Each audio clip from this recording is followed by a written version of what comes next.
The PsychaBiz Impact Podcast is proudly brought to you by Psycha, committed to growing impactful businesses in collaboration with our Psycha accredited practitioners. Don't forget to subscribe to our podcast and visit our website for more valuable resources. Welcome to another episode of the PsychaBiz Impact Podcast Show. I'm your host, Luncedo Mthwendwe. And today we are actually talking about tech. We're talking about technology for businesses. We know that we are living in an age where most items right now, we are talking about cloud, we are talking about artificial intelligence, we're talking all things tech, right? And we have someone who's actually going to be able to share his expertise around the impact as well that he has made with some of the businesses that he has worked with in terms of technology. And his name is actually Peter Magner. Peter, how are you doing, man? I'm doing great. Welcome on board. Thank you. I must declare that we've met before in Cape Town, all right?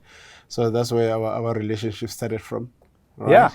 Yeah. Was it a Zero event? It was one of the events, yes, that we attended in Cape Town. So yeah, good to see you, okay? Likewise. Great.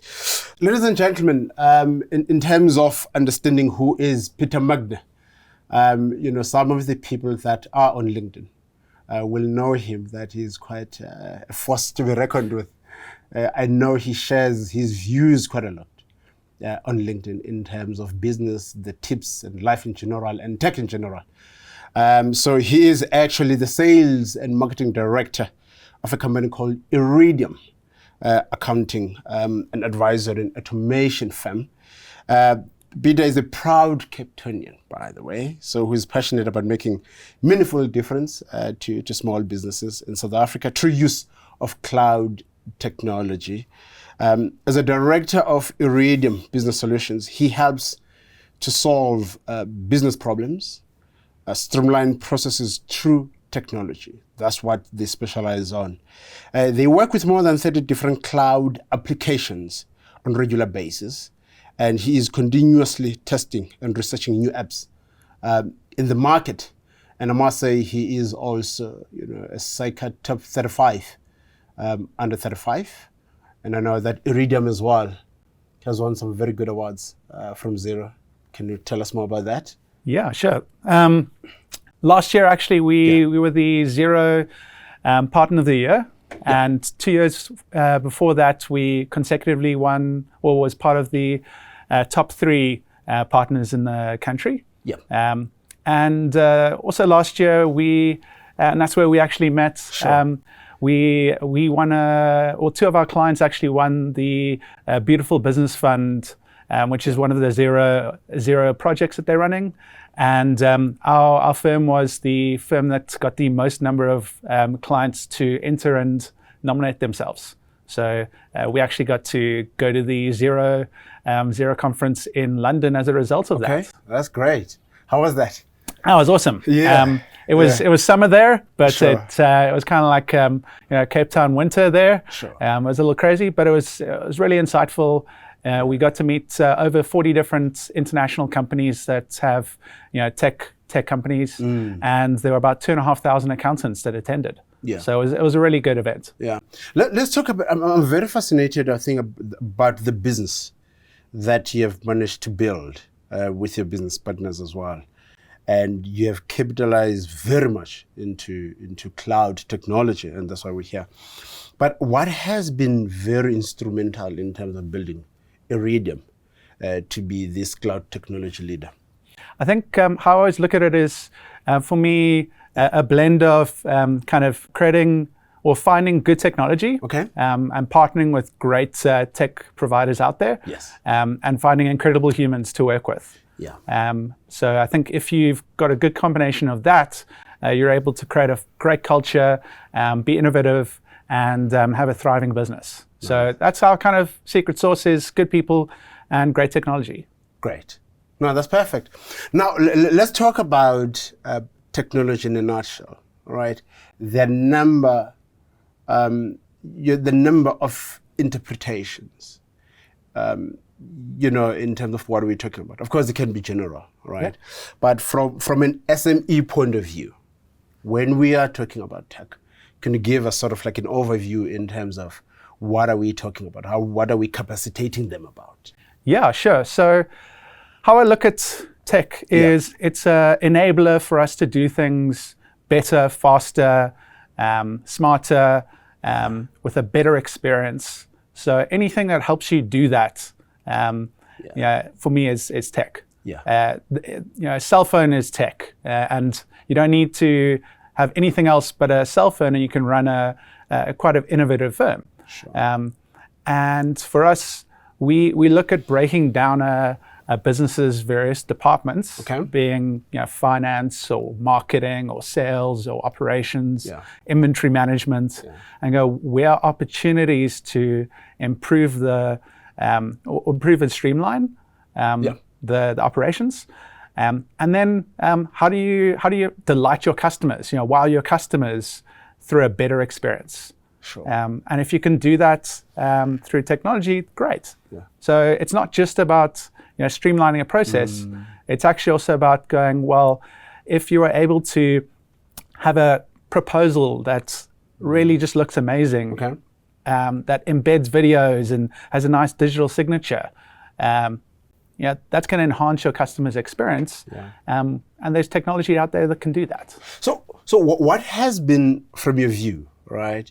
I know that you are servicing South African clients and you do have also international clients, but how has been the uptake of South African business to leverage on tech? Someone was saying the other day that the speed of change is extremely, extremely fast, right? Yeah.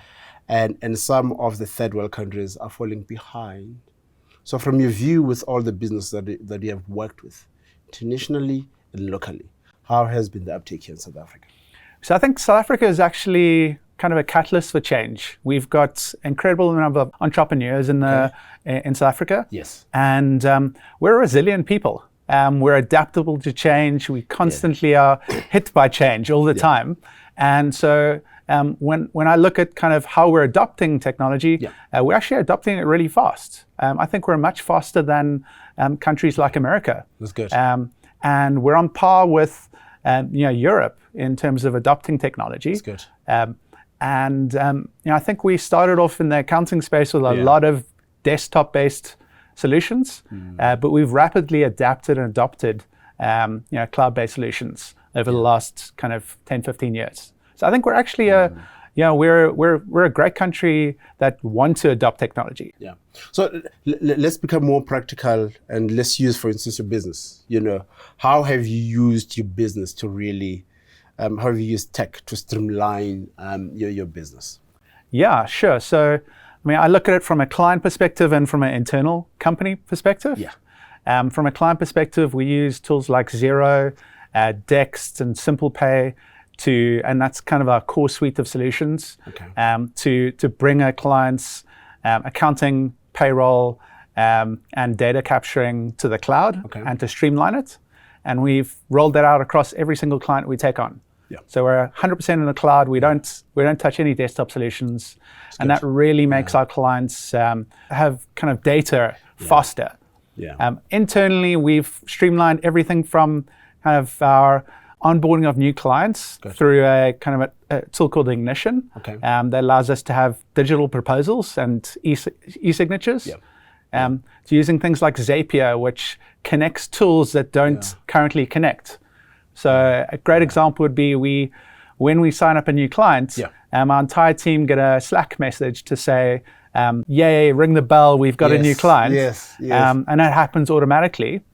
And concurrently, our client gets a delayed welcome email that's tailored with their name on it that gets fired out from our emailer tool. So I think we've tried to, that's why I said we've probably got 30 to 40 different tools that we use internally and externally, and we're constantly looking at spaces in our business that we can automate better. Yeah. No, that's perfect. Because what you're saying now, instead of, let's say, that client onboarding would take 2 to 3, 4, 5 days, right? You've simplified that within like an hour or 2 or 3. Yeah. That all of that process is basically done right away. And I think often people go, oh, you've made it faster. Yeah. we've actually got clients sign up and refer us to other people during our onboarding process because they were so impressed by how we onboarded them. Yes. And I think I'm seeing it as how can we delight our customers through tech, not how can we make it faster only. Yeah. Now, how would you advise an entrepreneur to build their own tech stack? I think you've done that with your business fully. All right, you've automated it fully. All right. Now, someone who's about to start, like, I don't know where to. How do they go about? I think whenever I'm engaging with somebody that's kind of relatively new to tech, I always ask them kind of a series of questions, and mainly it's around where are your pain points. Sure. What is taking a lot of time, and unpack that. Be it one of the common ones when I talk to a tech company, because we work with a lot of tech companies building apps and whatnot, is how do you do approvals? And most of them are going, it's email to head of marketing, email to head of sales, email to marketing director. Can I get this approved? And I said, there's a faster way. There's a tool that streamlines all of that. And when it's a sales kind of invoice, it goes to sales. When it's marketing, it goes to them, and it's digital approvals. So I think by unpacking questions and asking yourself as an entrepreneur, what are the challenges you're facing? I think that's a great start, and then you can go and Google, literally. Google. Is there a tool for that? It will give you the answers. Most of the time, it does. So So now let's talk about the future of tech. Currently, with where you're at, and with all of these new inventions that are coming on day-to-day basis, I'm running my own, let's say, accounting firm. In the next 10 years, for me to survive, in the next 10 years, what do I have to do? Yeah, sure. So I think that buzzword of AI came out a few years ago, and top of the list for people that won't have a job was accountants. And I think it's wrong. I think for me, AI is a enabler once again. It's a tool that can help you do things faster and better. But if you don't use it, and if you don't adopt it, and if you don't start learning about it, well, the accountant that is will take away your business.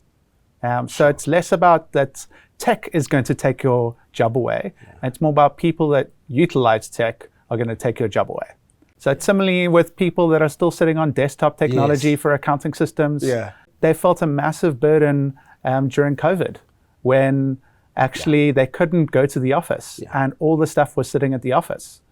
And I think it's similar. So in the next 10 years, I think AI is going to be prevalent across all pieces of technology, accounting software, everything.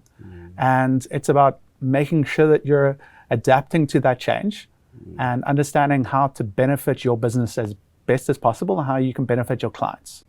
How do you do that if you are the main person who's running the business, right?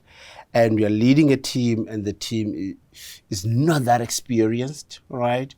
Or else the team, we are focusing more on production. Now, the time to go and learn new systems and processes, and it's just not there. How do you advise those entrepreneurs that are in that situation? So when my brother and I started our business, we both loved technology.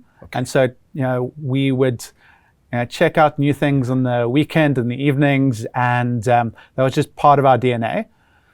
I think a lot of businesses and business owners, that's not how they operate, and that's okay because others are better in other spaces. I'm not the most technical accountant, and that's okay. I know that. So for me, if you're wanting to embed technology in your business, partner with somebody that can help you along that journey, that understands technology, or hire somebody. I don't want to call him your chief technical officer or tech officer or chief innovation officer. I think it's somebody that's got a passion for technology and passion for researching and understanding and optimizing. That could even be your operations person. Yeah. But I think if you haven't got anyone in your business that's passionate about it, you need to probably find a third party to support you. Yeah. But you probably also need to find somebody that you can hire into your business that's got a passion for it. Yeah. Once again, they don't need to be the IT guy. Sure. Sure. Yeah, I'm not the IT guy, but I love researching and understanding tech. So I think that's my kind of recommendation is find somebody out there. Okay. Or hire in-house. And in the meantime, you probably do need to do a little bit of research and get out of your comfort zone. You have to. And start connecting with people. Yeah. I connect with a lot of people and just have chats with them around stuff. Yeah. Other than that, you'll be left behind. Yeah. You'll be left behind. Now, let's talk about some of the tips and the tricks of launching new tech in your business. What can you share around that? Yeah, sure. So we've got a division in our business called the automation division. Okay. We've got a team of 4 there, and their entire job is rolling out software technology for clients. Sure. So we used to just do that as part of our kind of onboarding team. Right. Now we've got a dedicated team. And why? Well, because then we've got people that understand it and are updated, and they're looking for new technology in their spaces. Sure.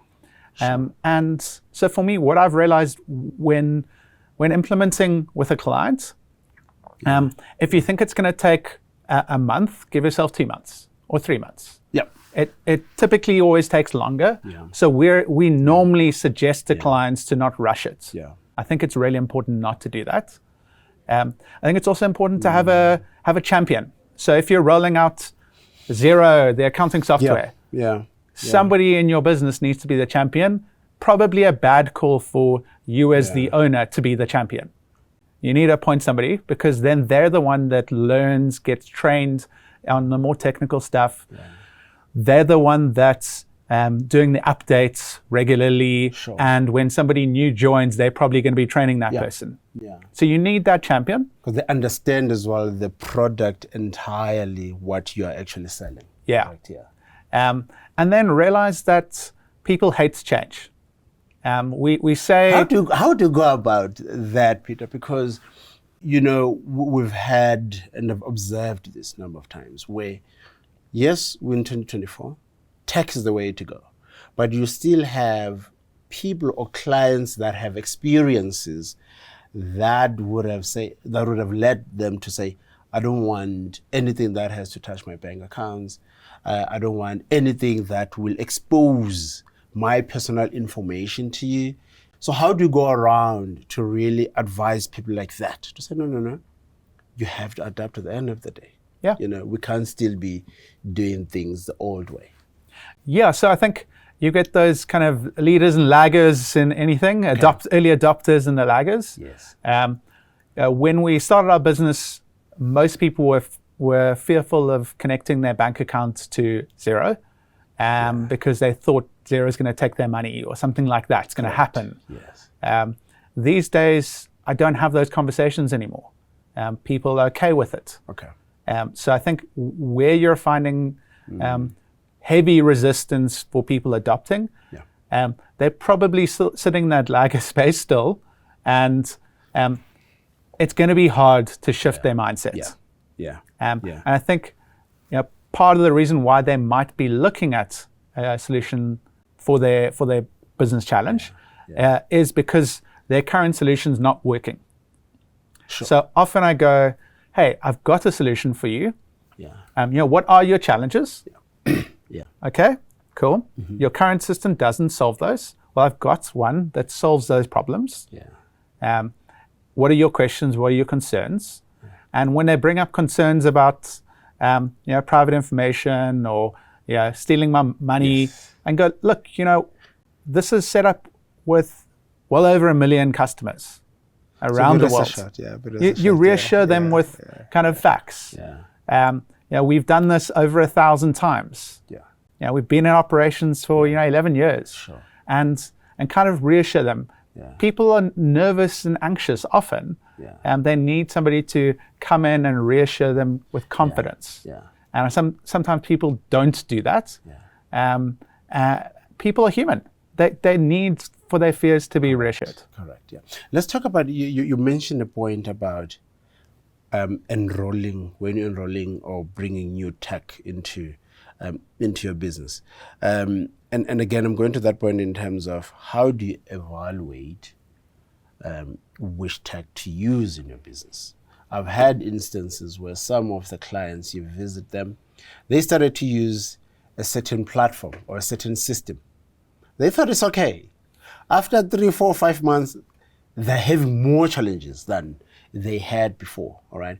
So now, how do you advise someone who's about to roll a certain tech into a business? They've never used it. They've seen it, that it works. Okay, it's doing wonders there. That's how they did. I'm trying to bring efficiency in my business. Then 5 months down the line, you realize, okay, we have more problems than we had initially. Yeah, I think you've got to almost evaluate, is that a software problem or a people problem? Okay, yeah. And I say that because we've implemented inventory systems and have been doing them for many years. And we had a big corporate come to us 6 months down the line after an implementation and said, the system's broken. It doesn't work. I like that. It's awful. I get you. I get where you're going. Yeah. And we looked at it and said, when last did you do a stock count? No, we just did our first one 6 months later. We said, okay. Then we started digging deeper and realized actually it was definitely a people problem. They didn't understand the training provided, and they made a whole lot of mistakes along the way. So that's where I almost go, when you're adopting technology, training is critical, and making sure that you've got somebody that can train you on the system. Don't skip the 3 to 6 months support retainer because you need it. For real. Because most people go, I don't want to pay more for support. I'll pay when I need it. Correct. You need it because your team are probably not going to be experts after training session number 2. They're probably going to be unsure of things, and if there's a built-in retainer for support, they don't feel like they're being charged, or they're going to be charged, or it's scary to ask for support. It's there, it's in place, and people will. So I think make sure that you've got a retainer in place. I think training is very important. Critical. Because most of the time, with what you are saying, again, people say the issue is the software is not doing what it's supposed to do. However, the issue is just that people are not well trained to understand the product itself. Because once you understand the product, you're able to figure it out along. So I definitely think that training aspect, kind of support aspect, when we're taking on tech or evaluating tech for clients, 8, 9 years ago, I might be the person who says, I'll beta test a new solution and because I'm excited about a new solution. Now I'm less excited about being the beta tester. I'll beta test maybe a what does a beta tester mean? What a beta test? Basically, it's a guinea pig. Oh, okay. Somebody that effectively, they haven't quite figured out all the problems. They want to launch something. They want you to test it out and tell them the problems. And it's easy when you're just starting out to play around, but you waste a lot of time. For me, I'd much rather have tried and tested solutions that I know work, that there's lots of reviews online about, rather than going for the one that's new and cheap. I get you. So if you're taking on tech, don't go for the new and cheap thing. That's probably a bad call. You're going to have stuff that goes wrong. And I tend to, when I'm looking at a software product, I don't just look at the features. I look at how good is their support team. And that's what most people don't look at. Because we look at the final product. Will it give me the final product? Yes, that's it. And I'm specifically talking not about an implementer's support team, but the actual software product. Because if you can't get hold of them when something goes wrong, or they take 3 to 5 days to fix something that's gone wrong or answer a question, it's an operational tool most of the time. You can't wait for that long. And if you're speaking to somebody over chat or email instead of a phone call, hey, you probably want to jump on a call if possible. So, yeah, unpacking the support is really important. Okay, no, that's perfect. Talking about the support and all of that, I know you have full cloud accounting, company as well. Why cloud accounting? I think it's because the realization I don't need, servers in the corner. I don't need to pay more as I scale in terms of infrastructure. I can operate wherever I want. So right now I could open up my laptop, send a proposal, check any clients, accounts, and I can do things quickly. And I think the other big thing for me about cloud is the ability to connect solutions. So when you've got, so you mean other apps as well into okay. And tool like Xero, it has over 1,000 applications that you can integrate with. For me, that's super powerful, and there's more and more coming out. So I think the benefits of the cloud are massive. You don't have to do backups. I get so many people going, how do I do a backup on my cloud system? I'm like, you don't need one. It's out there in the cloud. Right? They've got Amazon that backs themselves up multiple times anyway. A number of data centers as well globally. All right. Now, so what are some of the biggest mistakes, that you have noticed some of the SMEs are making, or some of the accounting firms are making, when they are implementing technology solutions? Probably one of them is not doing it fast enough. So there's once again, earlier on in our days, we could just hire 4 more bookkeepers and data capture and go drive to clients and get files of slips, and we don't need a tool that they can digitally capture things because people are cheap. Sure. But actually, that's not a scalable operation, and it's also not a great experience for your client. So I think not adopting fast enough is definitely one of them. Okay. I think other is a lot of businesses hedge their bets on too many solutions. So they might go, well, we work with 3 different accounting software packages. Correct. Yes. And we've got some desktop solutions. And it becomes a training nightmare because your team then have a dilution around what they need to learn. Okay. So I think you need to be kind of a little bit stricter on what you're willing to take on. Yes. I know a lot of people go, but I'm going to lose that client if I don't take them on. Because they've been using that system for a number of years. So if I take them out now to put into a different system, it becomes a bit of a challenge. Yeah, I mean, I got literally this morning, we had a sales lead come through, and my team member called them, and they said, no, we're not willing to move off QuickBooks. So what do you do in a situation like that then? I said, hey, that's great, not a problem. We're a firm that loves Xero. If you're not willing to move, well, then you're not our client. And we draw a hard line. Okay. Because for us, that allows us to scale and allows us specialize to as well. And specialize and make sure that our training is very much scalable and specific. So I think that's a big thing for me. So I mean, you're mentioning scaling, and scaling is a very important word, in most of the startups, right? Especially when they start to hit year 3, 4, 5. There's usually that talk, okay, we need to scale up, we need to scale up, we need to scale up. And you've scaled enough, I know you've got a number of employees under you, but how has tech enabled you to really scale up?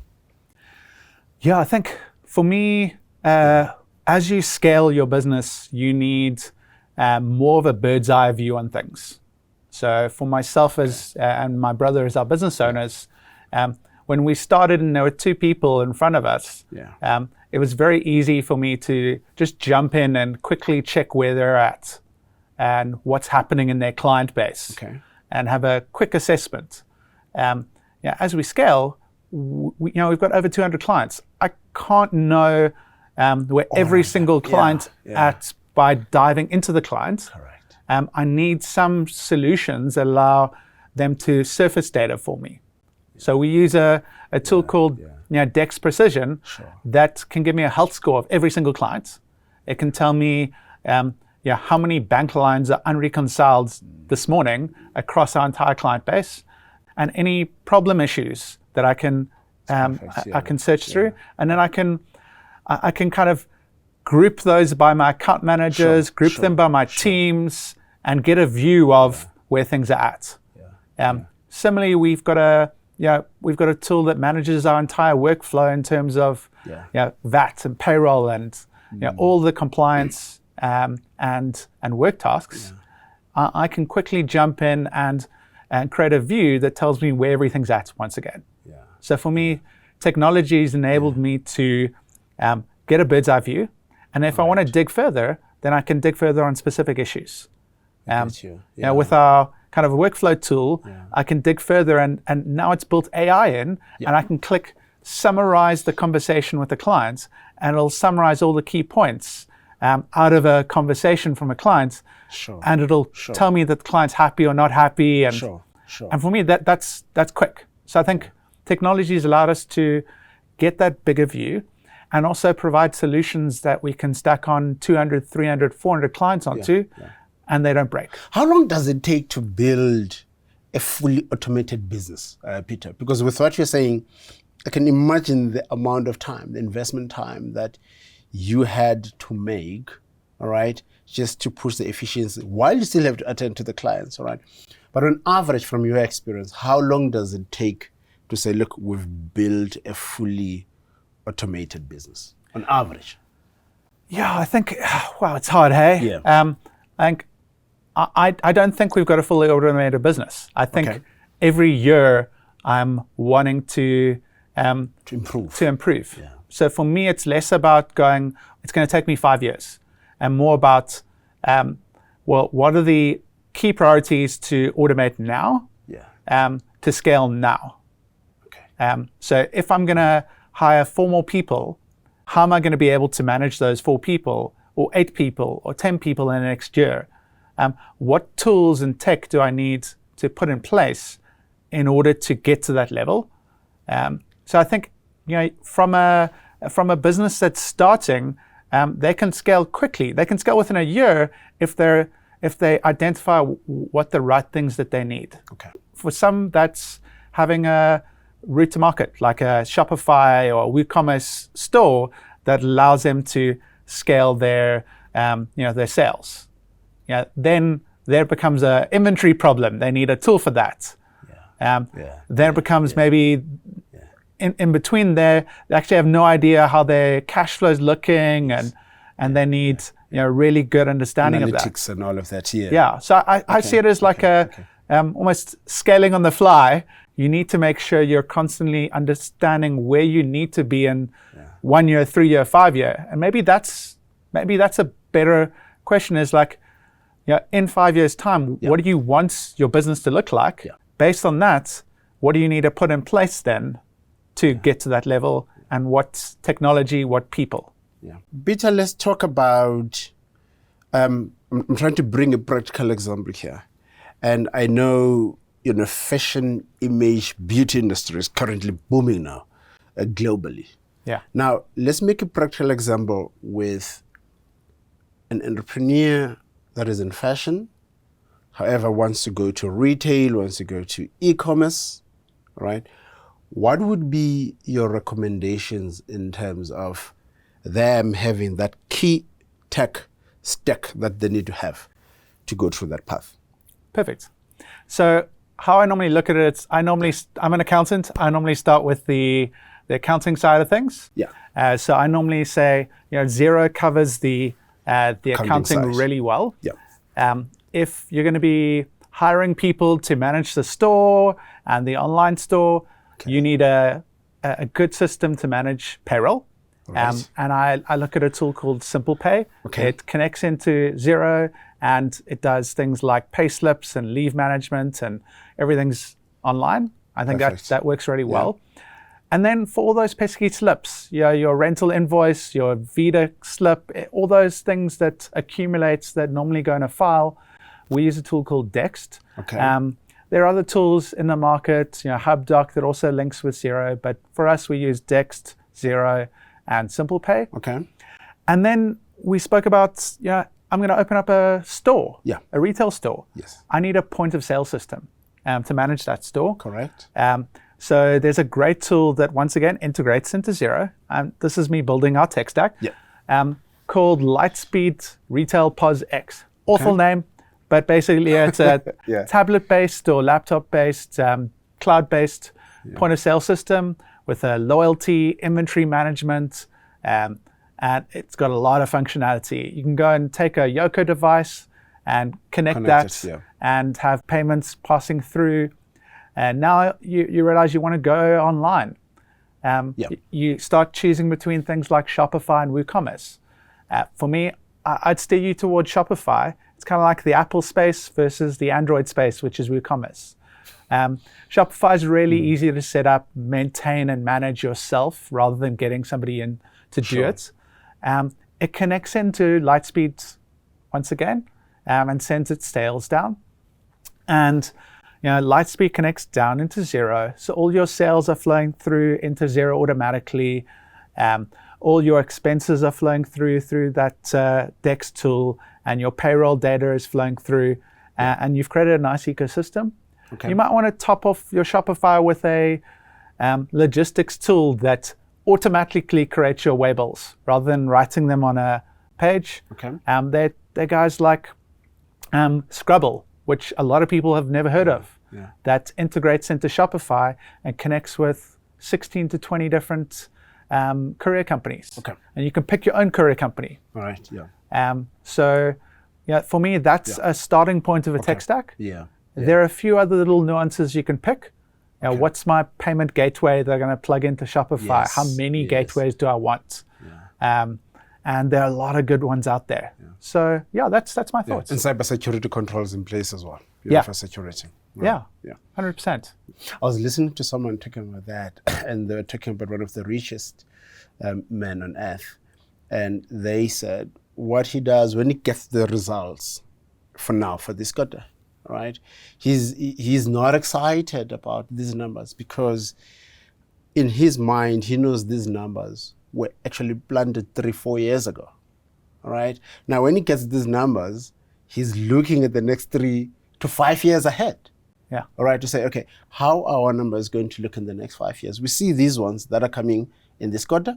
However, this is as a result of the implementation that we made 3 to 5 years ago. And that talks to your point exactly with what you're saying, that it's about planting in terms of where you want to be in the next 5 years. Your last parting shot, Peter, as well. I mean, I think you've built something solid. What are some of the tips that you can share with our audience in terms of building, and your experience as well, and your experience in building a firm that has employed a number of young people and still growing, and you're still going hard. Your tips that you can share with the SMEs out there. Yeah. So for me, I think you really do need to think about who you hire, and you need key people. Why? Because people literally will make or break your business. They're the people that are setting up your processes. They're the people that are engaging with customers on a daily basis.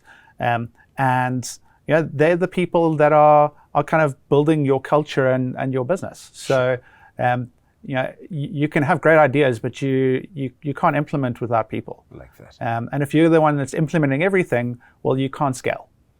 So you need to entrust good people to be able to execute things, and also come back to you with things that are not working well. We've got a suggestion box in our business. It's and sometimes whenever I get an email, I'm a little cautious of what's in there. But a suggestion from this morning was, can we create a better way of kind of managing our passwords across the board? And it was a great suggestion. And I think if you've got great people, they're going to come back to you and say, I think we should do this differently or better because this is inefficient, or our customers not liking this. So I think hiring and finding good people Okay. is going to allow you to scale. Okay. Realizing that right now in this kind of world, people also aren't as lifelong kind of stayers as they used to be. And so you need to also have kind of redundancies built in to your business to cater for people that do move on. Yeah. 2 years is the max. After 2 years, people start to think of leaving the company already. Yeah. Yeah, and it's we've had people leave and they go, we love your business, but I want to change. And they generally do love working with us, but hey, they've got a bit of an itch. It's a 1 to 2 years, and it's moving on. So I think you need to think about that, realize that people aren't going to stay, and what's your backup plan for that. Sure. So it's kind of going like, how are you building your business so that if you unplug 1 or 2 people, it doesn't fall apart. Okay. So build that succession planning in place, where that there's no one who's doing something alone. There's always someone around. Yeah, I think that's really important. Yeah. Realizing also that as a business owner, you're often the face of the business.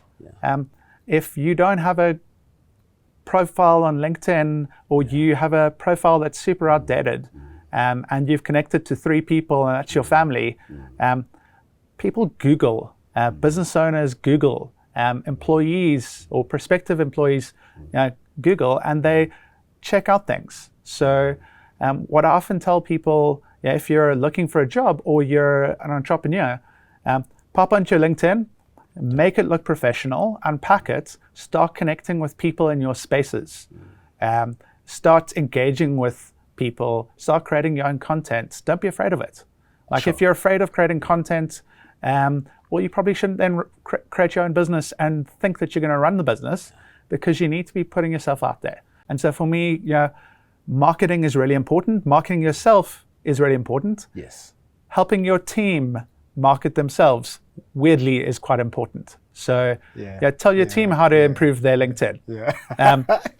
We do LinkedIn training sessions with our team, because once again, a client's going to go on and they're going to find who they're working with, and they're going to go, they're inexperienced. So I think marketing is really important, but actually just doing a little bit of self-marketing is critical. I found that's been a big one, and a lot of businesses that I've interacted with, accounting firms or SMEs, don't do that. Why is that? I think they're afraid. Okay. Because most accountants are introverted. Yes. They're definitely not the salesy marketing people. So they go, well, no, but I don't know what to say. Or and you don't need to be an expert, right? You can just share your normal whatever that you do on a day-to-day basis, right? I was going to say, if you're advising clients on how to run their business in terms of their finances, and you're trying to get clients on that vein, you should be able to write 1 or 2 things and share that to the world on exactly what you do. And I think people overthink it. Put it out there. Just put it out there, and it'll work better. So for me, that's a big thing. Okay. Apart from that, networking with like-minded individuals, people that you want to get to interact with, and actually just go and say, hey Lou, like I'd love to have a coffee with you. I think you're doing a great job. Like a lot of people are actually so willing to have that coffee, have a call, share their knowledge, share their experience, and that allows you to build your business.